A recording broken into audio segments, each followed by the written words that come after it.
Good evening to those who join us. We welcome you at the last session of Digital Container Summit. It's very sad that it's going to an end, but we hope that next year is going to be back and we can participate again.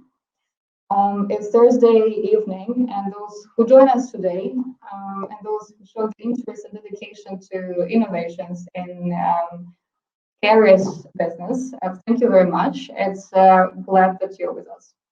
My name is Valeriia, and today I represent Youngship community. I would like to introduce you a bit who we are and what we're standing for. Youngship was launched in 2004 in Norway, and over the years it's developed into a global professional nonprofit organization. Nowadays, Youngship counts 5,000 members in more than 25 countries.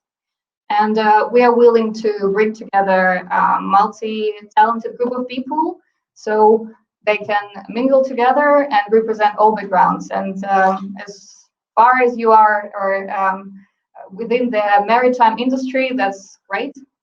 We are welcoming you. Our goal is to have an easy access to network events and to industry-specific lectures, so that our members can develop further their network professional network, and also to exchange their ideas between each other and gain some new knowledge. And on one of such events that we organized recently, that was dedicated to technologies and social media, I met Flowfox, that since then became our dear members and friends. And I'm very fascinated to have them with us today because we can learn from their outstanding experience in innovations in context within the Carrier operation. And I'm very glad to welcome Patrick, CEO and co-founder of Flowfox, and passing the word. Thank you very much, Valeriia. So first of all, it's a pleasure to be here. It is my very first digital conference where I'm a speaker, and it's also the very first one where it's in logistics. So my background, to give you a little context about me, it's that I have been a founder for 10 years. I have founded several startups. Some of them were quite successful, some of them were not. Luckily, I had 2 exits that were quite successful, and for 1 year now, I'm the CEO of Flowfox. And at Flowfox, we think and dream about the carrier of the future and how the market might change. So our first product basically is the automated container release. And with that one, we not only try to achieve reducing OPEX, so operational expenses for carriers, but also additionally generate additional revenue streams so that cooperation with us should always be profitable for the carriers. We want to partner up with them in the very near future. Well, sounds exciting, I guess, but I will start a bit from the general approach, and we'll probably ask you one of the most popular questions that I'm sure you have a totally different answer from anyone else due to your unique experience, is how do you think, what are actually the obstacles that prevent digital solutions to be fully incorporated into the maritime industry? Yeah. So I have quite a tech background, and I also come from other industries like online marketing, where you have many structured data, because online marketing from the beginning on was digital, and you had structured data from the beginning on. This is actually the first one I would like to point out, that we don't have standards. I mean, we have a lack of standards.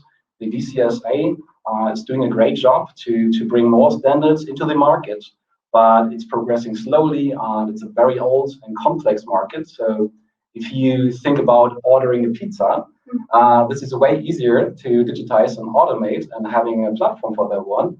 But if you think about bringing like a container from place E to place B and having customs in between and multiple players involved, this is a very complex environment. So companies have to change a lot to achieve that. And this is actually the third point I would like to mention, is that for many companies and players in this area, I see that they have some lighthouse projects, like they do something and then they say, all right, we're digital now. We are ready for the future. But I believe if you want to do it, if you really want to make it, you really have to do it fully. That means you have to transform your organization and see and look inside of the organization where you can apply new ways of work, like agile methods. And there are many, many frameworks out there how to do it. So this is the last one. And also I see many companies, like there is a startup fund for like logistics startups. I invest in that one and then check mark, I am done. But it's not that easy. You have to do your homework to be ready for the future, in my opinion. You have to do it fully. So to sum up, what you say is that more standards would be actually a good approach for innovation and innovation environment, and then also to pay more attention and be more dedicated to innovation. That would be the way to actually implement them fully. And since I think innovation management, that's what you would probably mean in your head, that it's actually a good way to do it, to have it on the constant basis and not only from time to time just because it's a trendy thing or just because everyone is talking about it. Exactly. You have to take responsibility for that one.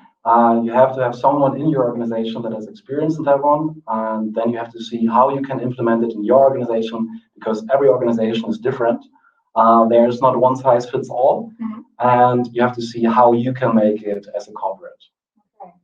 So you mentioned that someone needs to be inside the company, and here I think I have two questions to you, if you don't mind. I'm open for that. Yeah, is that how, with this changing environment and completely different mindsets that probably managers are expecting from their employees, how employees can adapt or be helped to get faster into this digital environment? And then who do you think those people that has to drive this change inside the companies or outside the companies? So what is this like human factor?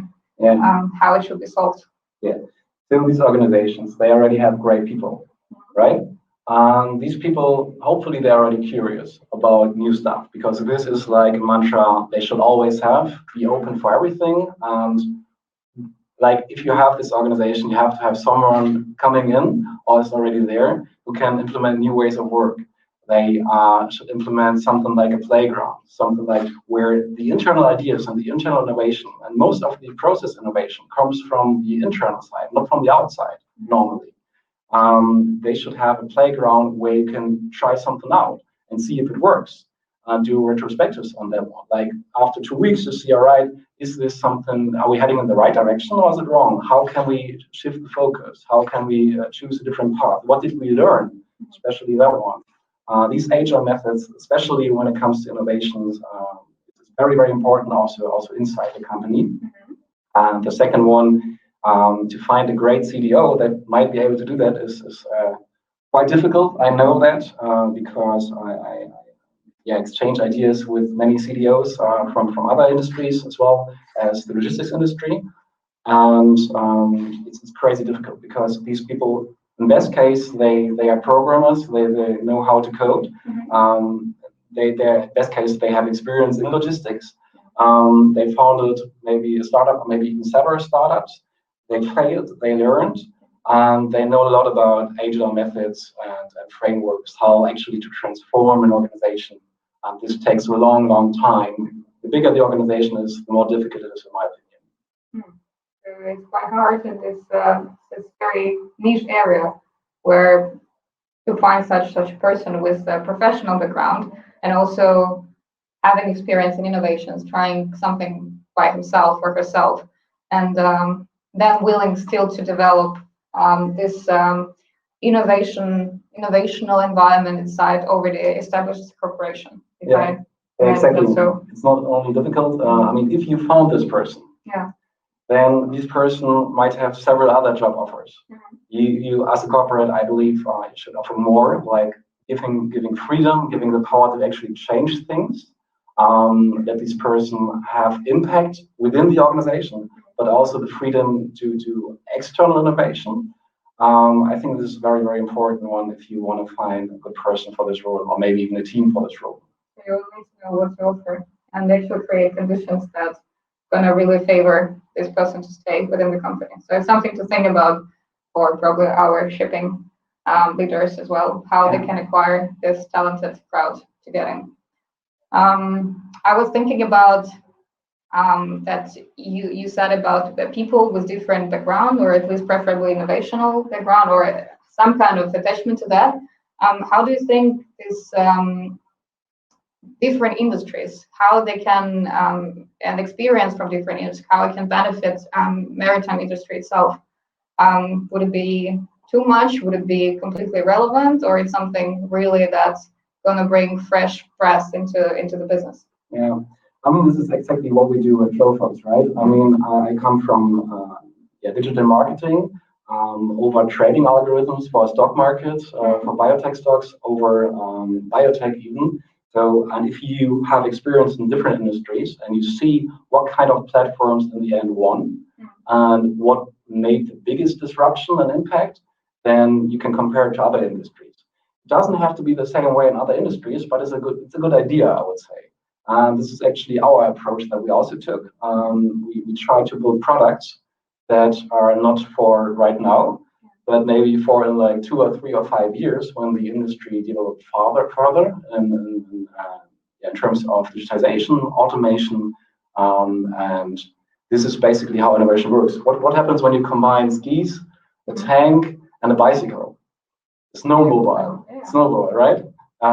So I think it's very, very important to learn from other industries in the big view, but also in the small view, right? If you have like a register form on your website, how would you do it? Would you just like, let's do something, you have a register button, or would you look like at Amazon, at Facebook, at Google, all the big players? How did they do it?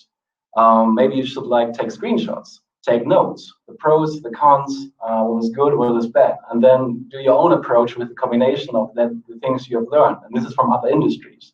But you see the same problems in every industry, especially when it comes to user experience on your website, user experience when it comes to information flow, bringing the right information at the right point of time, but also bringing in additional offers.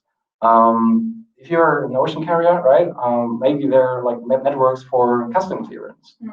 Maybe we can even embed them in our platform. This is then called platform economy, right? You have to offer these services at the right point, at the right time. And if your customers get to know these services and they know that you can provide this kind of stuff in a big scale, then they will book it again and again. But you have to find the right time when to pass this information. And this is also something we can learn from other industries. And also you can collect your data, do data mining and see what might fit best. So basically what I think, Patrick, is also, or sorry to summarizing you, but it's saying that it's good to look for inspiration from other industries, and if you want to improve and be one step ahead of other industry competitors, just go out from the shipping industry and look at something completely different, which is standing in the front line of the other industries. And then that's where you can find some interesting idea that you can offer to your customers or to your service that no one else expecting you to have. Valeriia, I couldn't say it better than that. Very, very good. One little thing to add on that one is that if you only take a look at your competitors and your competitors are not moving, who will move? Do you want to be the first one, or do you want to not move at all? Yeah, and just stay at the same, exactly. the same level. Yeah, that's not a solution at all. Not really. I don't think so. If everyone does the same, it's okay, I believe, but it's not a step in the right direction. Not in the time of our economy and the challenges that are actually coming from outside that we are not expecting it, and then you have to be creative actually and to go out. You said that you're providing and your main customers are carriers. So I can imagine as a company, as a startup, it's very difficult to get involved into their daily operational business. How do you tackle these issues, this reluctancy, this lack of trust? I mean, we have this knowledge in our team. This is quite good. This is why we know how carriers work. But in general, to get in touch with the carriers is we do it through our network. They are actually very open to our proposal normally, usually, because I think we have a very unique set of value propositions. We can make sure that we are making money together, and it's only additional revenue. So there's not really a risk with that. But of course, we are a small startup, young company. The carriers, the people, they have to trust us. It's always about the people. It's not about the companies. And you have to build this trust. And also data security is very, very important. We take this one very, very serious because when we are in touch with like CEOs of big ocean carriers, then one of the first questions is, what about data security? How can we handle that one? And then if you're doing contracts with these companies, then of course you might have fees if you make some mistakes with your software, and they have to trust that you can even pay it as a startup. So this is why we also partner up with like major companies, major tech providers within the logistics to solve that issue and to gain trust through them and with them together to actually make an impact and change a part of the industry at least, and maybe even a bit more. That's a smart solution because currently you can see that there is a trend or tendency of big corporations to buy startups or ask them to join the team.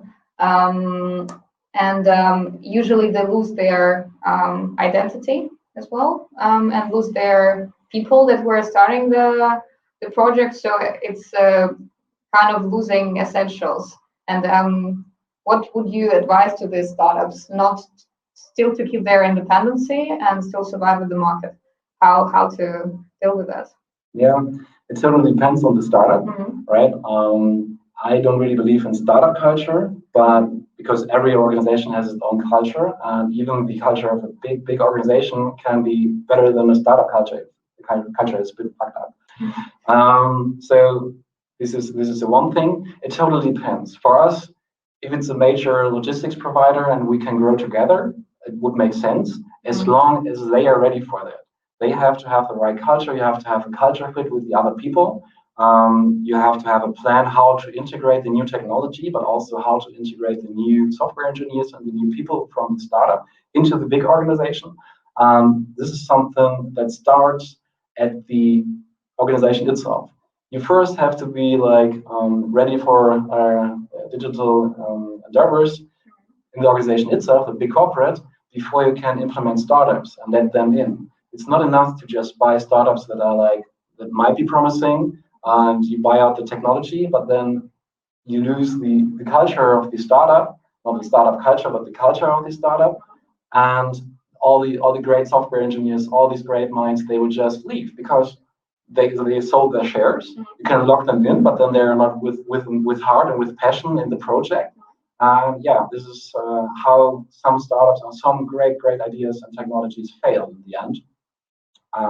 This is number one. And number two is the startup really has to think about by whom they might be acquired. Because for us, we even had like an offer from an ocean carrier, at least like with interest. But if we would be acquired by one ocean carrier, then we would not be neutral anymore. That was my next question, actually. What would you do? For that one. No, sorry. Exactly, I'm covering right now, so I'm happy to hear what would be your answer. Yeah, we would never do that because you have to be as neutral as even as possible to deliver technology and platforms for the industry. And this is very, very important for us. So we would never do that. Not for carriers. We're gonna partner with them. We're gonna make revenue shares with them, online and any. But acquisition actually is out of the box for now. That's good. So if to partner out, that would be not exactly from your targeted audience or targeted customers. It will be someone different, still understanding what's your advantages of your business idea or of your solution, and it should be kind of a strong company, I understand as well. Exactly. Maybe even a software provider that's already providing software for the industry or for ocean carriers right now. We are in good talks with a couple of those players in the market, and we can. Yeah, it's not decided yet, but I don't want to tell the names right now. Okay, that's.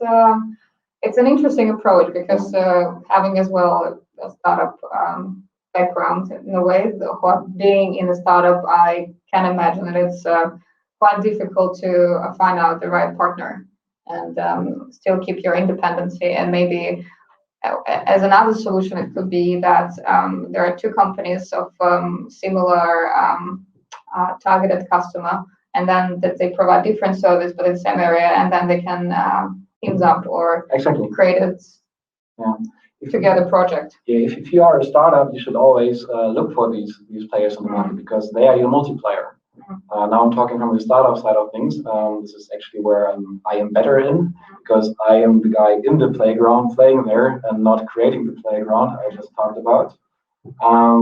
You really have to find your multipliers and try to find a solution how to cooperate with them because you have the same target group. They already have the clients. And when you also can partner with the technology, it's even better. Well, and speaking about our main topic, systematic approach to innovations, how do you see how maritime industry should not lose the face into innovation and actually continue investing money and time and do it on the constant basis and then see the result? Because many players are actually really doubting it, and as you said, they're just ticking the box and saying, yeah, that's what we've done, what we have to do for the generation, for the young people. We are trying to do something, but so far we don't see the results. Yeah, the systematic approach is a good question. In general, I would say standards are great. The DCSA is pushing standards very wisely, in my opinion, but also slowly and continuously. But maybe one day there's a platform, something like maybe it's TradeLens, maybe it's another one, and then suddenly you have like all the data streamlined perfectly in size and perfectly synchronized between everything, and then you have like a huge new world of business models, and the players that can't adapt then they might have a problem in the future. So the systematic approach, you have the general level, like the whole industry, and this is setting standards, or even disruption at some point. And then you have to be ready as a corporate. This is why you should do internal innovation, should implement new ways of work, should implement OKRs, should implement agile methods within the organization and change up your organization to be open for that. Then you might be the disruptor in the future. Or if there's one disruptor, you can play with them and you are ready for that. This is, if there's one takeaway for the corporates in this talk, then it might be ready and prepare yourself and do it fully. This is what I would advise, but who am I? I kind of learned as well. Yeah. I think we have some questions. Ooh. 10 minutes. Yeah. So, why are standards good for innovation and don't they inhibit? Yeah, good question. Let's say it like this. If we would live here in Germany and everyone speaks German, we can communicate. Different players, like different people, can communicate. If we speak different languages, we can't really communicate. So standards, having a standard for data formats is very, very important for different players, different technology companies, especially to communicate with each other. And the more players you can communicate with, the more data you have. And with this data, you can actually automate processes. You can learn from this data. You can apply AI or machine learning to solve like prediction problems for the future. This enables quite a lot of stuff that can happen based on the structured data that you have from then on. I can imagine coming from your shipping industry is that the first step to actually automate and digitalize some processes, you need to have standards in place. And most companies, I can imagine there are some that don't have any standards in place. And that is, everything is in their hands, and that's where it's coming to transparency and middle companies. That's creating more kind of bends, and that's why the standards should be implemented in order to make these companies closer to innovation, closer to those people that can come in, say, okay, it's a process, nice, we can cut out some steps and we can automate and actually develop some program that's going to help your people to do the job faster. Because there are also fear in maritime industry that innovation is gonna come and take over people places. However, I don't know, in my opinion, and this would be good also to hear from you, is that I think the combination is great. People are a great asset of the companies. They are creative minds. So with the tool, they can create even more and be much more efficient with them.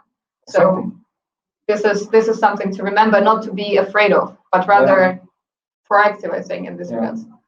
To be honest, my opinion is also that automation will render some jobs redundant, obviously, because you automate these kind of stuff. But then your people can actually take care of the customer and build a strong relationship with them and do upselling and stuff like that. This is very, very important, I believe. To don't be afraid of that. Just look forward and be curious, because if your organization is curious, then you're gonna have a bright future. Probably people can develop other skills that they just simply don't have time to develop.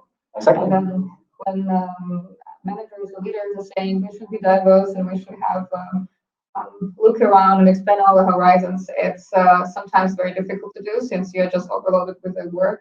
It's actually just requiring very same actions all the time, that you are just becoming very tired out of it, because it's very repeated actions, repetitive. That's repetitive, and then I understand why some people are just not willing to and not see any motivation to actually do something outside and think outside of the box.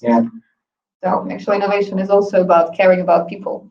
There is one question that actually I can't fortunately see, or maybe what the story behind this is about Young Chef, and for which topics are you trying to raise awareness? Okay, that's probably I should have raised it before.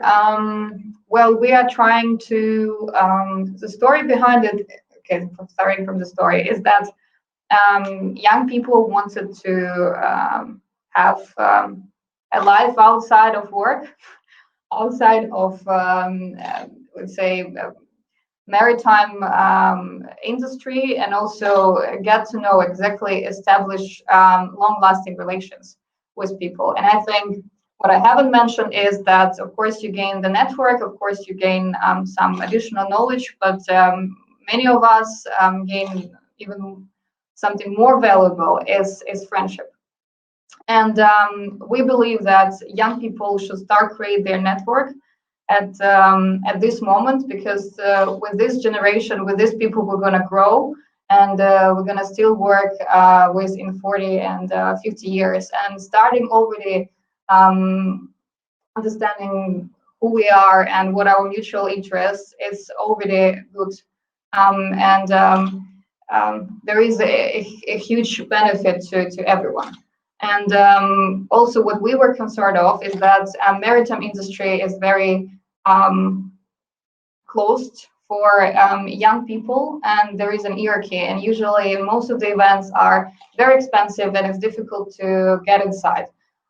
For instance, I was lucky working at my first job where I had this access, but I think that was a unique case. Most of the people and most of young professionals and my colleagues, unfortunately, in other departments, were not having this chance. So our organization is, as I said, trying to give this easy access when for a very symbolic cost, all for free, you can find these people, you can speak to maritime professionals, experts that are visiting us, asking them as many questions as you need, and actually learning by every day. And this is where I think actually why last of our meeting topics were innovations, is that I think we should also be responsible for innovations in the maritime industry, and it should not only coming from the top, from our managers and leaders, but also from the bottom, from young generation that should also remind and say that we need these tools, we need these